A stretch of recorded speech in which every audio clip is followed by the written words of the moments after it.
why majority of us are in the head is because we sit, we dwell with individuals who are in the head. In the words of Rumi, he says, be in the circle of those who are intoxicated with the divine wine. Be in the circle of those who are intoxicated with the divine wine. At the end of the day, even if you did not get the wine, in their presence, in their company, you will at least smell the wine. The problem is today why we are in the head, because we are dwelling with individuals who are in the head. Now, how to find those who are not in the head? And if you were to look, if you were to see, if you were to hear, if you were to perceive, they are everywhere.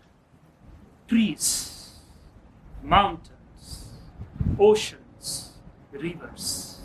Our disconnection with them brought us out of the heart into the head.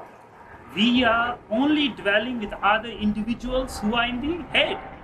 Constantly, home, work, wherever, in the streets, in the shops, constantly we are in the company of those who are not intoxicated, who have not drank the wine.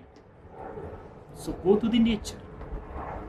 Guru Nanak in his teachings, he mentions, Balahari Kudrat Avasya. You want to find peace? You want to find your heart? You want to be intoxicated with the divine wine? Sit with the nature. We have forgotten to bow to the seas. We have forgotten to bow to the waxing and the waning of the moon. The moon don't have any importance in our life anymore. We have never seen the moon. How can you come to the heart? Because the waxing and the waning of the moon initiates something into your heart when you learn to see. So the art of seeing and the art of hearing, in the words of Guru Nanak, Suniya, the art of listening. These songs are being sang. If you were to sit in the trees, with the trees, in the trees, on the trees, once upon a time men did that.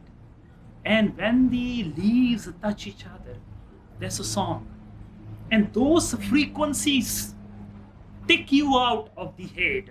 No effort is needed. And when you climb the mountains, we do climb the mountains, but we climb with the head, not with the heart.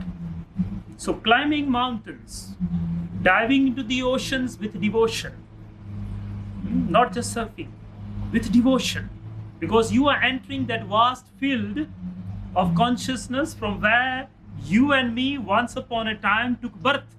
Our journey started from the oceans. Why can't you bow to the oceans? Seeing the skies. Have we ever seen the skies and bowed? No. And if you cannot do that, then you will always be stuck in the head. Nothing but devotion, nothing but reverence, nothing but gratitude towards the cosmos. Only this is the solution from dropping from here to here. In English, we say fall in love. Fall in love. But have we ever wondered, how do we fall? From where do we fall? Falling in love means from the head you fall into the heart. That's what it means. Falling in love means you start experiencing the world not in relation to what you think is right and wrong. You start to experience the world in total devotion, gratitude, and reverence.